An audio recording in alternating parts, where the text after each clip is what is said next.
This Week in Virology, the podcast about viruses, the kind that make you sick.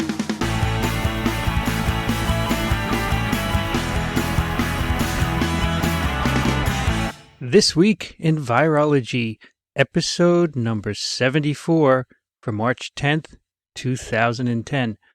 Hey everybody, I'm Vincent Racaniello, and this is TWiV. Today, I'm speaking with one of the world's experts on influenza virus, Dr. Adolfo Garcia-Sastre, professor of microbiology and medicine and co-director of the Emerging Pathogens Institute at the Mount Sinai School of Medicine in New York City. He's also principal investigator for the Center for Research on Influenza Pathogenesis. For the past 15 years, Dr. Garcia-Sastre's research has been focused on the molecular biology of influenza viruses and other negative-stranded RNA viruses. He obtained his PhD from the University of Salamanca, Spain, and did postdoctoral work with Dr. Peter Palese at Mount Sinai. During that time, he had developed novel strategies for expressing foreign proteins in negative-stranded RNA viruses, specifically influenza virus. He's made major contributions to the influenza virus field, including the development of reverse genetics techniques, allowing the generation of recombinant influenza viruses from plasmid DNA. He's generated and evaluated influenza virus vectors as potential vaccine candidates against different infectious diseases, including malaria and AIDS, the identification of the biological role of the non-structural protein NS1 of influenza virus during infection, the inhibition of the type 1 interferon system, and reconstruction and characterization of the extinct pandemic influenza virus of 1918. His studies provided the first description and molecular analysis of a viral-encoded interferon antagonist among negative-strand RNA viruses. With the circulation of the pandemic H1N1 strain winding down in the Northern Hemisphere, I thought it would be a great time to catch up with Dr. Garcia-Sastre and get his views on the events of the past year. Stay tuned after our conversation for some closing remarks. This episode of TWiV is brought to you by Data Robotics, the makers of Drobo. Simple, scalable, and reliable Drobo products are engineered to be the heart of your data storage solution needs for the home, professional, small to medium business, and corporate department. They range from 4 and 5 to 8 bay models, which can accommodate hard drives from any manufacturer of any size and speed. I have 3 Drobo units, 2 at home to protect my collection of family photos, podcast episodes, videos, and writing. At my laboratory, I keep all my data on a Drobo. When I copy a file to a Drobo, I know it's safe because if any drive fails, I simply pull it out and replace it with a new one, and all the data are automatically restored. You can get $50 off the purchase of a Drobo or $100 off the purchase of a Drobo S at drobo.com/TWiV by using the coupon code Vincent, all capital letters. Or you can try to win one. We're fortunate that Data Robotics has given us 3 Drobo S units to give away. We're currently in the middle of the second giveaway. And here's what you have to do to enter that. Answer the following question. Would it be possible to genetically engineer influenza virus so it could replicate in bacteria? No more than 500 words, and yes and no answers don't count. This is a thought question. It's designed to stimulate your creativity. Have fun with it. Send your answers to TWiV at twiv.tv. When submitting, include your full name, shipping address, and telephone. This will be used to confirm the U.S. residence and for sending the Drobo S to the winner. We won't share that information with anyone. Answers will be scored by the TWiV team, with the highest score winning the Drobo S, and of course the winning essay will also be posted at twiv.tv. More details at twiv.tv/drobo-contest. last year, this new H1N1 came in April. It became a pandemic Yeah. strain. And now it's almost gone. As far as I looked on the CDC site yesterday, there's very little activity. And this should be the end of the flu season for Correct. Yeah. seasonal strains. So why is it not around anymore? Well, it came first in this unusual wave in the summer, which Right. is what it caught everybody attention.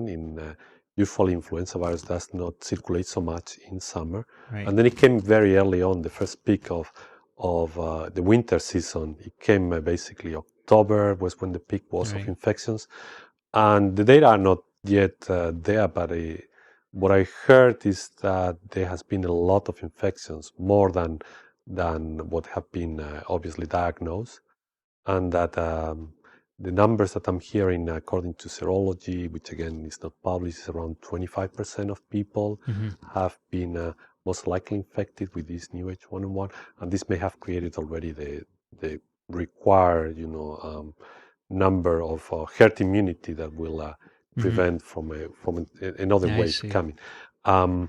It will come for sure in the next winter, and there is almost no H1, there is almost no H3, Right. and Right. the question will be whether actually it will displace not only the all H1, but maybe even the all H3s that may Sure. be displaced by this one. So originally, it spread in the spring and summer because it was a brand new strain. Because that's what it was believed. There was this funny thing also that in addition of the new H1N1, there were a lot of H3 infections being detected together at this time with H1s, and then the issue was there. Well, we are now detecting H3 because before there was not so much surveillance for during the summer, or why was that? But certainly for this new H1N1, it was unusual to have this wave in summer, which is what happened in the previous pandemics. Right. There was always a summer wave. So if I remember, the number of infections went down in August. Correct, yeah. There was a little bit of a low. Then they came back up again. And then they come back in September with the peak in Right. October. And then by the end of December, it was pretty much the peak was gone, down. Yeah. So what was the second wave due to? Why did we have that? People going back to school, for example? And well, that's the winter. The usual season. Is believed that flu propagates better in winter. Right. And also, I think people in the school contributes to start this thing, but also weather seems to be important for the seasonality of flu. And that's one of the beliefs. The humidity, right, in the northern There was hemisphere. this paper published by Peter Palese that he found that in the guinea pig model of transmission, if the guinea pigs are kept at low temperature, then transmission occurs more easily. And that may explain, in part at least, the seasonality of flu. Probably there are other factors, though, involved as well. Yeah, right? no. I mean, I don't know the field that well, but my understanding is there's some, in tropical regions, where we think flu is a year-round infection. There are some countries where there are some seasonalities. Yes, and there are some countries where you get 2 waves per year. Right. And there are some countries where it seems that it's more prevalent around. What it controls one thing or the other, I think, is not clear. So you think that in the northern hemisphere, then at the end of this year, we will have the normal flu season, and this virus will be the main circulating strain? Yes, yeah. And so it will become a seasonal strain then? It will become a seasonal strain, yes. Will the vaccine for the coming season just consist of 2009 H1N1? Or what? So the recommendation for vaccines are already given, and so there will not be 2 vaccines like in this year. It's going to be only a single vaccine, and it's going to be trivalent. It's going to be the new H1N1 and the H3 and the B virus. No seasonal H1N1 No from last year. No seasonal H1N1 from last year. So why are they including the H3? The H3, I think they are still a little bit reluctant to take it out from the vaccine. So there has been, when the vaccine recommendations came, there was still some cases of H3. So to be on the safe side, they are going to go still and include an H3 component. So how is the vaccine strain selected? Is it based on what is circulating in the? It's based on circulation, yeah. So in both hemispheres or just one? In both hemispheres. So what is done is there is these WHO collaborating centers that are collecting information and isolating viruses from different countries, both in the northern and southern hemisphere, and they look at twice a year to the data depending if it's the data of the southern hemisphere or the data in the northern hemisphere. And what they do is they basically collect isolates. They look to these isolates in terms of sequence and in terms of antigenicity, and there is always a prevalent one, and there is always some minor antigenic viruses circulating together with the more prevalent one. Right. And is when one of these minor antigenic differences with the prevalent one start to suddenly in a particular season start to be more prevalent. So let's say a particular antigenic variant goes from 1% circulation to 20% circulation in the next half a year in the other hemisphere. Then is when this one is being considered as most likely the next candidate for the next vaccine. So often they are strains from the southern hemisphere that we end up using. Yes, correct. So Perth, for example, Perth strain comes from Australia, and So those strains eventually reach the northern hemisphere. Is that the idea? By the transportation system, I guess. And how this happened and how they go through the tropics is again some debates and is unclear. So why do many people have asked why the old strains get pushed out during a pandemic year? So H3 and the seasonal H1 are almost gone. Why is that? It almost happens every time, right? Yes. So when the H2 came, the H1s were displaced. When the H3 came, the H2s were displaced, and this new H1 may displace also the H3s. I don't think there is a clear view of how this happened. My speculation, let's say, and I think also some of the people believe that might be the case, is that you always get some cross protection against influenza virus, most likely mediated through cellular mediated immunity that is short-lived. So if one gets infected with, let's say, an H3, probably develops protection against infection with H3, with H1, or with any H for, let's say, 1 year and a half. And now this goes away, this cross protection, and you maintain only protection for the particular strain that you were infected with through antibodies, which are more long-lived. So what happens is that if a new virus comes that infects a lot of people, then it's going to produce cross protection for at least 1 year or 2 years against the old strains, and then reduce a lot the number of susceptibles, because the old strains need to struggle with cross-protection immunity induced by the new strain, plus the old pre-existing immunity mediated by antibodies against this strain. And then if the susceptibles get reduced from, let's say, 10%, that maybe are the susceptibles that are for seasonal influenza, to 3%, then they may not be able to circulate anymore. I see. So these are, since it's cellular immunity, you wouldn't detect it by an HA assay, correct, HI assay, right? And that's why we don't normally see it, because we don't measure cellular immunity typically, right? Now there is also this idea of original antigenic sin, where you make responses to earlier strains. To early strains, Do you think that has any role in this? Well, that may also be responsible for maintaining antibodies against all strains, by re-stimulation with new strains that still stimulate the antibody response against the old strains. Antigenic sin most likely will not play a major role in eliminating a different subtype strain for which there is very little cross-reactivity in terms of antibodies. It may play a role in eliminating the all H1s, which that's unusual. I mean, it's the first time that the pandemic started with the same subtype that it was before. Although, again, the subtypes is just definition. So there is more amino acid difference between the new H1 and, let's say, 1918, not 1918, but the previous seasonal H1, more amino acid difference than sometimes between two subtypes of influenza virus.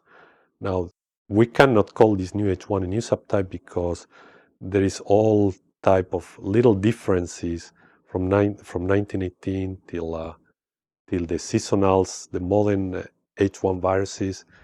So maybe the modern one, the 2006 H1s are very different from the 1918, and they made, if you pick them and isolate it for the first time alone, they would have been probably given different subtypes.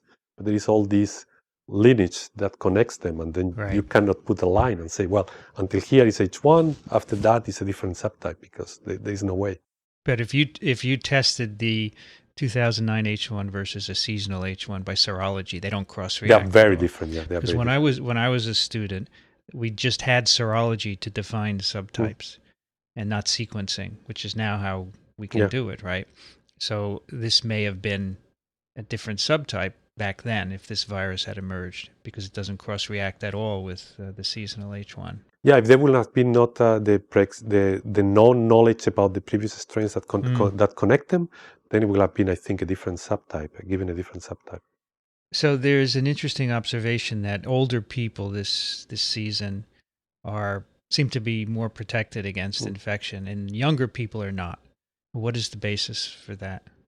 So the most likely basis is that there is some pre-existing immunity in the old people against the new H1N1 that protects most of the old people from being infected with the new H1N1. And this is a pre-existing immunity based on antibodies. And where these antibodies came from is likely from exposure to all strains of H1, which seems to be very similar antigenically to the new H1N1. And why all strains, human strains of H1s, are antigenically similar to the new H1N1, this most likely has to do with from where the new H1N1 came, which came from a swine influenza virus. That the precursor of this swine influenza virus was again the human strain, the one that caused the pandemic in 1918, that also went into pigs, maintained a lineage in pigs in which there was very little antigenic drift, so the virus didn't change so much antigenically. So the new H1N1 that came, the hemagglutinin came from pigs, antigenically is very similar to the old hemagglutinins that they used to circulate in humans in 1918, 1920, 1930 of H1 viruses. So what is roughly the cutoff year for the similarity? 1950, is it, or earlier? Yeah, depends of the studies. The CDC study detected some cross protection in terms of antibodies in people that were 65 years old and older, which that will give you roughly the 40s, the 50s, when you got enough difference accumulated, and now this virus is circulating in the 40s and the 50s, they started to be very different. H1 is also unusual because they have this lack of H1 circulation between the 50s and the 70s. But when the virus came back in the 70s, antigenically was almost identical to the 50s, and therefore it's like it has been circulating all the time, but just with a gap. Yeah. So why is it that the virus, the H1 in pigs, is more stable antigenically than in people? Do we understand that? Well, my view is that has most likely do with selection pressure, and in pigs, as opposed to humans, because pigs are usually short-lived, especially farming pigs. The flu can infect maximum 2 times, most likely only 1 time, so it doesn't need to evade pre-existing immunity in order to be able to propagate in pigs. But it's also possible that there is still selection pressure mediated by antibodies in pigs, but the antibodies are against different regions than the regions that are being selected in humans, and therefore you preserve antigenic sites for humans in pigs. That's also possible. I don't think we know for sure which one of the two possibilities is, and they are not mutually exclusive. They could be actually both things going on. So if we didn't have a pig industry, we probably would have less of a problem of new strains emerging. That's very difficult to say. That every time that one says that, then that's a big problem with respect to pig farmers. I think what is important, the message here that we got from the new H1N1 is that we need to pay attention to our livestock and try to diminish as much as possible infections of the livestock with zoonotic viruses that can jump later onto humans. I think that's the message. It's hard to do, right? Yeah, it's hard to do. It's hard to do, but if one starts to consider that livestock can produce problems with respect to maintaining particular viruses, evolution of viruses in livestock that then will jump into humans, and one tries to prevent as much as possible that, then we are starting to give a good step. But from that to blame pigs and then kill pigs like what happened in Egypt, that's a different story. Yeah, we don't want to impugn the pig farmers. It's just an interesting issue because it clearly has the rise of pig farming coincides with more viruses jumping into people. So you always wonder if it would make maybe some other reservoir would step in to take its place. Yeah, right? but it's very unpredictable what happens through. I mean, every time that the ecosystem is being manipulated, there are unpredictable things that will happen, and we do that all the time. Yeah, we do that all the time. Yeah. So there's a guy in Australia, Adrian Gibbs, who says that this virus, because there's a big gap in the years between, I think 10 or 20 years, we don't see viruses related to this new H1N1. He thinks it may have originated in a laboratory as an accident. And he published a paper. So what do you think about that? Is that... Well, I think it's very speculative. The type of sequences that this virus has, how one could come out with a lab that use these specific sequences and for what purpose they will use these specific sequences is unclear to me. I mean, there is no reason why to use the sequence of this new H1N1 versus maybe 2,000 or 3,000 or 50,000 different sequences. So I think the probability that this originated in a lab is so low, and one cannot exclude that the reason why one cannot find the precursor, the direct precursor of this virus, just because, well, there was not enough surveillance being conducted in the particular reservoir where this virus suddenly arise. And certainly, most likely during the first propagation of the virus, there was rapid evolution, which and we don't know where the first propagation of the virus occurred, whether the precursor of this virus originated as a reassortant in pigs, or whether the precursor of this virus arises as a reassortant in humans. Right. So you could envision a scenario in which a human became infected with two pig viruses, one from Southeast Asia, another from North America. Reassortment occurred in this human, and the virus changed a lot already in this first human because there was a lot of selective pressure, and that originated the precursor of this one. Versus the precursor occurred in pigs and evolved sometime in pigs and then jumped into humans. Right. Is there any way we could ever sort this out to get evidence for this, or is it too long ago unless we can find a historical sample with this virus someplace, or with a virus that is clear the precursor of this virus someplace, or where we can find the precursor in a reservoir still, like in a particular population in pigs that has not been surveilled a lot, like for example in South America. There has been postulated that maybe the reassortment occurred in South America in pigs, where there is not so much surveillance in pigs, and that the virus may be still lingering over there. Unless we find this precursor, then it's going to be impossible to say. The 2009 H1N1 has been found in some pigs since it was isolated, and a few other animals, I think turkeys and some domestic animals. Turkeys, yeah. Has anyone looked in wild birds to see if it's there yet? In wild birds, there is surveillance being conducted, and this virus has never been seen in wild birds. Which is not surprising, or?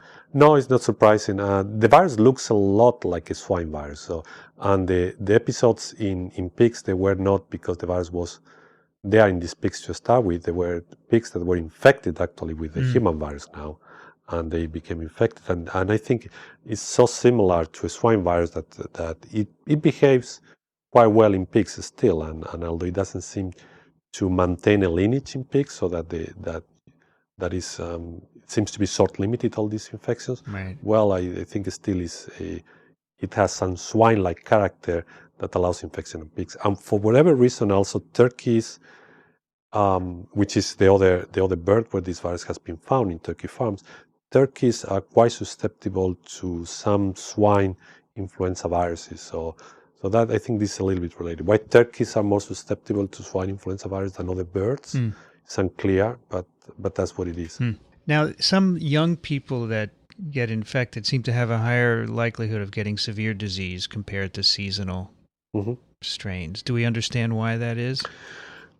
Not too much. I have also a view there, which might be right or might be wrong. I don't think that there has been more relative cases of young people being with severe disease this year than previous seasonal years. I think what happened is that you take a seasonal year, you see the peak of mortality always in the elderly. But this pandemic year has been very unusual because most of the elderly has been protected from infection due to pre-existing antibodies. So you reduce the peak of mortality in the old people. And although this virus doesn't seem to be more virulent than the all H1N1s or the all H3 and 2s, still has been able most likely to infect more people. So you get an increase then in mortality in the young because more people has been infected. So you combine both things: more people infected in the young adults, and less people infected in the elderly. It looks like it's killing more young people, or that is more virulent for young people. But that's probably just a glitch of the epidemiology of the virus. So the rate of severe disease is the same, is what you're saying? The same or even less, because it doesn't seem to have caused too much mortality. So you mentioned that this virus isn't as virulent as others, and I would agree based on what's happened in people. But early last year, shortly after it was isolated, there were a number of studies which showed that it grows very well in mice. It's virulent in mice, which is unusual for influenza, most strains, and also in ferrets. In ferrets, and even in monkeys, yes. In monkeys as well.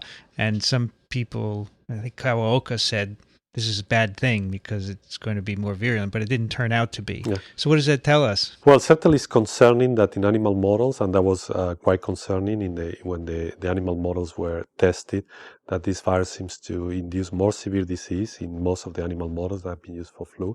Not as much as 1918, not as much as H5N1s, but it's still more than when they were compared to typical seasonal influenza. Yeah. And again, the issue now is what you say, what these models are telling us. So the reason why they were increased disease in these animals is believed because it has some receptor specificity, the hemagglutinin for sialic acid present in the lower respiratory tract. Alpha-2,3 sialic acid. Alpha-2,3 sialic acid. So it seems that it has some dual receptor specificity, alpha-2,6 and alpha-2,3s, and this allows to invade more easily the lower respiratory tract. The animal models, they need to be taken always with a little bit of a grain of salt. In order to see severe disease in any animal model, one needs to infect with a lot of viruses, and this may actually allow more easy invasion of the lower respiratory tract. So certainly, the alpha-2,3 receptor specificity helps them to invade the lower respiratory tract of animal models, but also the infection with large amount of viruses also helps. And probably in people, we are not seeing too many infections with large amount of viruses, which may explain the discrepancies between the animal models and what we see in people. So in these animal models, you pipette the virus right into the nose typically, right? Yes, so in ferrets that's the case. In monkeys it's even more direct. It's intratracheal administration. You put a tube in the trachea. Because if not, monkeys they don't get a robust infection if you do it in the nose. So people, it's typically acquired by an aerosol, or maybe touching the virus from a surface and touching your mucous membranes, but you probably get a lot less virus inoculated than what you get in these animal models. That's a good point.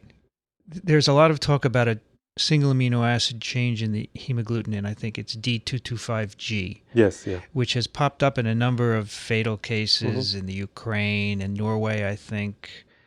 And some people believe this is spreading, but I can't read that. What do you think about that? There is no evidence for spreading. This amino acid change, at least in some other strains, change receptor specificity also. They make it more alpha-2,3. Okay. And again, alpha-2,3 receptor specificity is being correlated with better invasion of the lower respiratory tract. So to me, this mutation is more of a correlate. If the virus reaches the lower respiratory tract and it starts to propagate in the lower respiratory tract, probably this mutation is being selected. So it's not that the virus that infect the person was a virus that contains this mutation, but that this mutation, the virus was most likely able to start replicating in the lower respiratory tract. And one that you start replicating in the lower respiratory tract, is very easy to select for this mutation. So this is a correlation with severe disease. The main thing is not so much whether this is a more virulent virus as it is how well this virus propagates from a person to another person. Because if adaptation to the lower respiratory tract results in less transmission, then well, this mutation is going to pop out from time to time in case of severe infections, but it doesn't mean that it's a virus that can make it into propagating from humans to humans, and then the virus becomes more virulent. There is also the issue that one needs to be very careful about how one isolates these viruses, because as soon as you put the virus into eggs, that is one of the normal substrates for growing influenza virus, the receptor specificity changes. So one needs to be very careful about how these mutations are being identified. If they're identified right away from a sample without passage in tissue culture in eggs and the mutation is there, then you know that at least this virus was invaded. If you put this, whatever you virus isolate you put in eggs, you may already select for this particular mutation. Right. So the virus the virus evolves to be maximally transmissible. Right? That's what it evolves for. That's the ultimate, not to be virulent. Not to be virulent. Right. And so the idea that D225G is increasing virulence never made sense to me. Yeah, correct. Right? Yeah. In fact, aren't there some experiments in other virus backgrounds that suggested that change decreased transmissibility in an animal? Yeah. So we did that with the 1918 when we reconstructed 1918. One of the mutations that we put, it was this particular mutation, the 1918 virus, and the virus becomes less transmissible in the ferret model. Right. Now, also the 2009 H1N1 already can bind alpha-2,3, right? Salicylic acids. So what would D225G do to that? Would it just increase the affinity? Increase affinity. The data are not there yet. They have not been shown. I know that people are looking at that. But it's likely that if it's the same thing as with the 1918, it will increase affinity for alpha-2,3 and most likely lose ability to bind alpha-2,6. I see. That's what happened with the 1918 virus, which is very similar, the hemagglutinin with respect to receptor specificity as well as antigenically to this new H1N1. Have you seen this this recent paper out of Norway, which claimed that D225G is responsible for severe disease? It just came out last week. I have not been able to read that, but again, so that was based in animal models, or no? It was just there was isolation from people, and correlation. Correlation again, if this correlation is, it could be a marker of severe disease, meaning of a marker of a virus that has been lingering around in the lower respiratory tract, versus not the virus that causes severe disease. There's this difference. What came first, the severe disease, and then so if what it came first was virus replicating in the lungs and inducing disease, and now selecting now for this variant, versus this variant being the one that is infecting and then causing severe disease. I think there is I think right now we can say that this probably correlates with viruses in the lungs, and viruses in the lungs also correlates with severe disease. But whether this mutation is causing virulence, that's a different thing. Have you looked in an animal model at the effect of this change? In animal model, no, we have not. I know a couple of people that are doing it. It seems like an obvious thing to do. So the highly pathogenic avian strains prefer the alpha-2,3. Yes. And so that's why we think they don't transmit well among humans, because the upper tract has mostly alpha-2,6. Alpha-2,6, yeah. So why don't those strains adapt to using alpha-2,6? Well, in fact, some of the isolates from people that have been infected with H5N1, the rare people, some of them contain mutations that now have changed the hemagglutinin to an alpha-2,6 receptor binding, or that it have tendency now to bind to alpha-2,6. But despite of that, they are still not good transmissible. So basically, what this is telling us is that while receptor specificity of hemagglutinin is a adaptation that the virus needs to go from going to avian to humans, is not the only adaptation Right. that There needs are to go. others. So there are Yeah. multiple, and, Sure. and well, we don't know all of them. Yeah, well, that's always the case with viruses. We try and simplify, Yeah. but it's always more complicated than that. You just published a paper on the PB1F2. Is that the name of it? Yes, P1F2, yes. Which, when present, it's a second open reading frame in one of the viral RNAs, and the protein that's made seems to increase apoptosis, right? Correct. And Peter Palese last year said that the fact that this 2009 H1N1 doesn't make it was a good sign because it might not be that virulent. So you just published a paper showing that if you change the 2009 H1N1 to make PB1F2, it doesn't matter in mice. Doesn't matter in mice, yes. So what's your view of this protein? Does it matter at all, or is it just a hitchhiker? Well, what P1F2 is still a major mystery of what this protein does in influenza. So not all influenza viruses have P1F2. Some of them do, some not. Right. It's clear that in 1918, this is this big high virulent pandemic that happened in humans, that it had a P1F2, and that P1F2 was a virulence factor for 1918 among some other factors. From the one isolate that we have, though, right? The one isolate that we don't know if every isolate had PB1F2. That's correct. And with 1918, we are also biased towards lethal isolates because the only samples that are available to get sequenced from people that died with 1918 are people that died with 1918. Yeah. We don't have samples from people that survived 1918. But it's clear that if you just mutate one single amino acid that is unique for the P1F2 sequence in the 1918 strain, or if you eliminate the P1F2 in the 1918 strain, now the virus is not as virulent in animal models as the 1918. Now with this new H1N1, if you put back P1F2, and even if you put back the same mutation that is present in 1918, the virus does not become more virulent.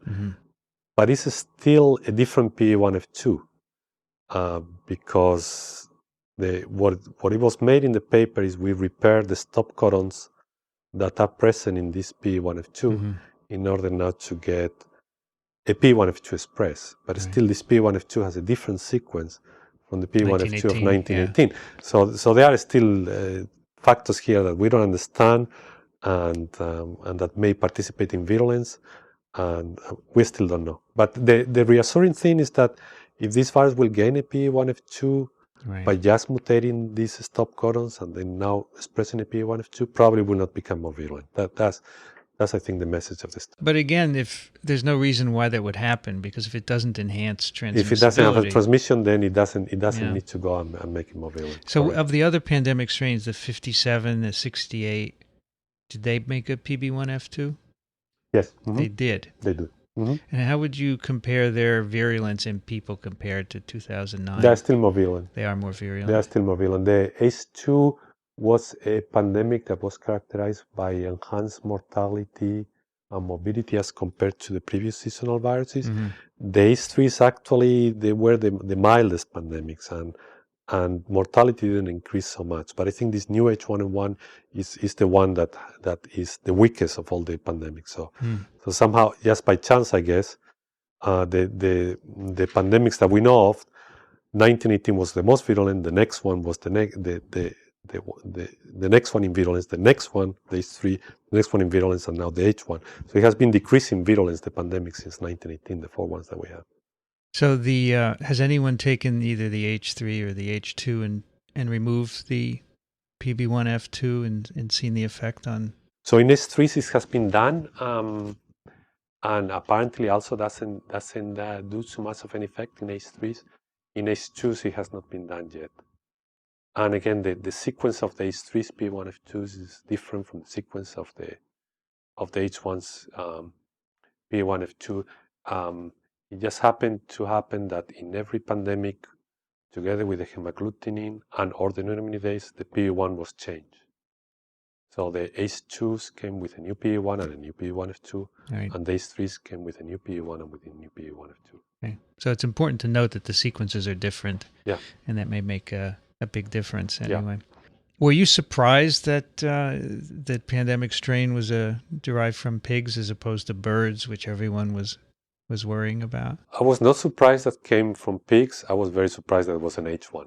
Uh-huh. I would have thought that, for example, there was more concerns for the H2N3 strain that was isolated in pigs a couple of years back, and that apparently the virus doesn't seem to be circulating now in pigs, although it may still be circulating. So that was an H2 virus in pigs, and H2s caused a pandemic a while ago, and there is a lot of people with no pre-existing immunity against H2. So I was more concerned actually about this H2 than about H1s. I mean, nobody predicted that it was going to be an H1.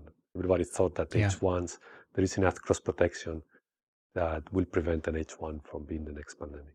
I understand that if you had the 1976 swine flu vaccine, you have some protection against this H1. If you still have antibodies, yes. If you still do, but they may not have lasted that long. They may right? not. They may. This, Chris Basler in Mount Sinai is studying now that, and I suppose also some other labs.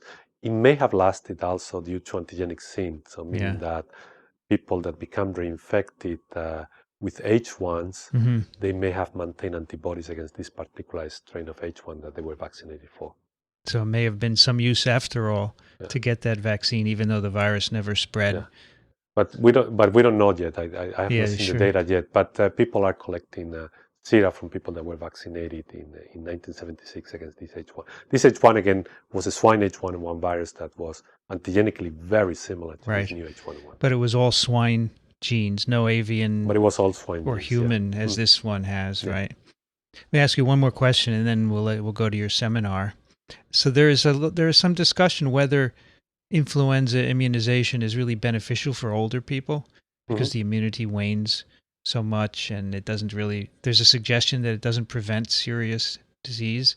I don't know if you're familiar with that and what you think about it. Yeah, to some extent, it's clear that influenza vaccine lose a lot of efficacy in the elderly, which in general are the people that are the high risk for severe disease, and that's obviously a problem. I think we need better vaccines for the old people, and the technology that is being used for vaccine in influenza is a very old technology based on inactivated viruses, which is probably the oldest technology that there is working well in young adults and in kids, but certainly we need better vaccines for the old people.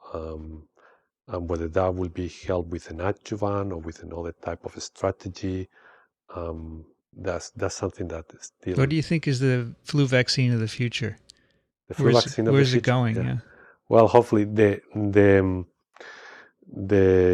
jackpot will be we can come out with a universal vaccine. One shot for your life. One shot, or maybe not for your life, but maybe 3 shots, and that's it.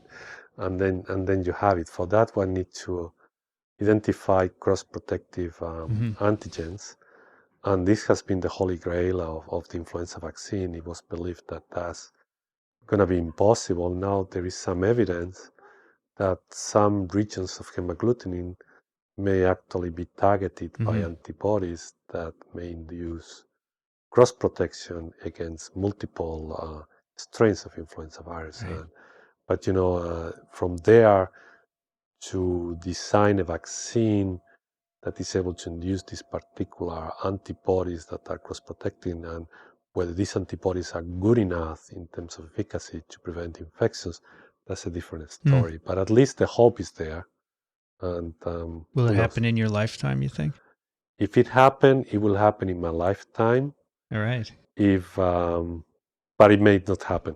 I think if it's like HIV, right? It is for HIV, it's quite clear also that there are some antibodies that are able to induce very good cross protection against very different strains of HIV, but nobody has been come with an immunogen that mimics an antibody response that will create these antibodies. I think right now, same thing happened with flu. There are evidence that there are some antibodies that they are being generated in a small amount in people that can be cross-protective. The question is whether we can come out with an immunogen that we're able to induce high levels of these antibodies in people. Right. Well, as Yogi Berra said, Prediction is hard, especially of the future. And especially of flu.